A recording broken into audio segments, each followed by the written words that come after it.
కళ నేను మొన్న ఎమ్మెల్యే నిలబడ్డా కదా, ఈసారి నేను ఎమ్మెల్యేకి నిలబడకుండా ఎన్ని వచ్చినాయి మనకు ఓట్లు? 500 వచ్చినాయి కదా. ఓటుకు 5,000 ఇచ్చారు మన ఊర్లో. సరే అవన్నీ పక్కా పెట్టినా కూడా ఎవడు వచ్చిందో మహానుభావుడు నాకు వేసారు. వాళ్ళందరికీ మనస్ఫూర్తికి ధన్యవాదాలు. ఇక పోతే ఓటుకు 5,000 ఇస్తే చుట్టాలయ్యారు. సరే అదంతా పక్కా పెడితే నువ్వు వేసినావు కదా? వేసినావా? ఓకే. ఏంది ఎంతకు వచ్చింది కూర? పొంగుతూనే ఉంది. అయితే మన గుర్తేంది కదా పోయినసారి? విజిల్ గుర్తు. అదే విజిల్ గుర్తు సార్ తమిళనాడులో కూడా ఇచ్చారు విజయ్కి. గెలిచిండు అలా. ఈసారి నేను నిలబెడదాం అనుకుంటున్నా. నిన్ను ఏం కాదు, నేను ఎమ్మెల్యేగా నిలబడతా. నేను నిలబడతా. వేస్తావా ఓటు నాకు?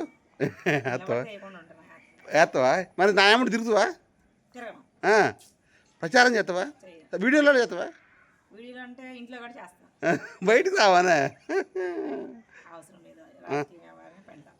పెంట కాదు కలా, ప్రతి ఒక్కటి అనుకుంటే కలా, ప్రతి సామాన్యుడు కూడా రాజకీయం తెలవాలి కదా.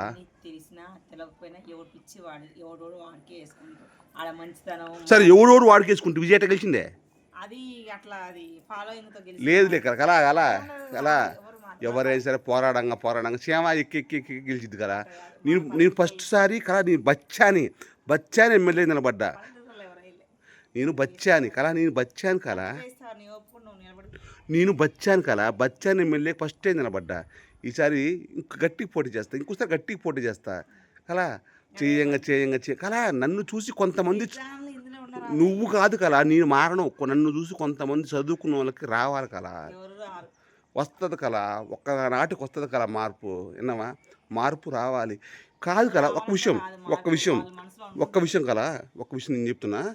రాజ్యాంగం ఓటు హక్కు అందరికీ కల్పించింది, నిలబడే హక్కు అందరికీ కల్పించింది. రేవంత్ రెడ్డి గారు, కేసీఆర్ గారు, పొంగులేటి శ్రీనివాసరెడ్డి గారు, ఖమ్మం అజయ్ కుమార్ గారు వాళ్ళ సొంతమా ఇది మన రాజ్యాంగం? చెప్పు మోడీ, ఇది వాళ్ళ సొంతం మన రాజ్యాంగం?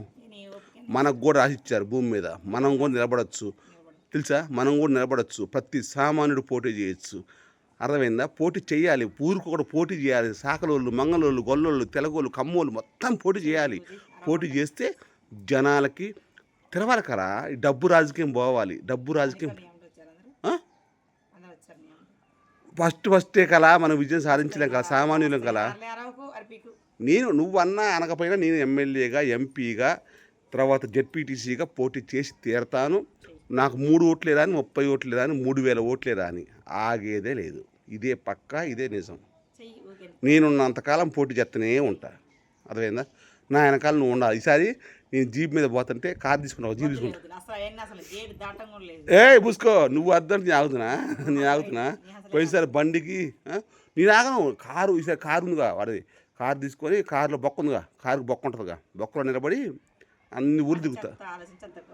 నీ అనుకుంటున్నా కదా, ప్రతి ఒక్క ఇంటికి పోతా, దండం పెడతా, ఓటేమని చెప్తా. నువ్వంటే నీకు ఆగను, తగ్గేదేలే. సరే మారాలి కదా ప్రభు.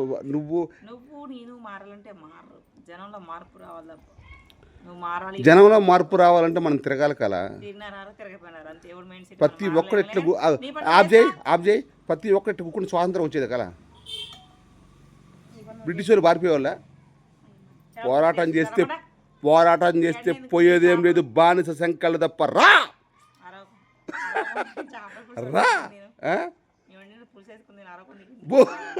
ఫ్రెండ్స్, ఈ వీడియోకి మీ కామెంట్ ఏంటో చెప్పండి. మనస్ఫూర్తిగా ఉన్నట్టు చెప్పండి. ఓకేనా? Thank you. Like, comment, subscribe.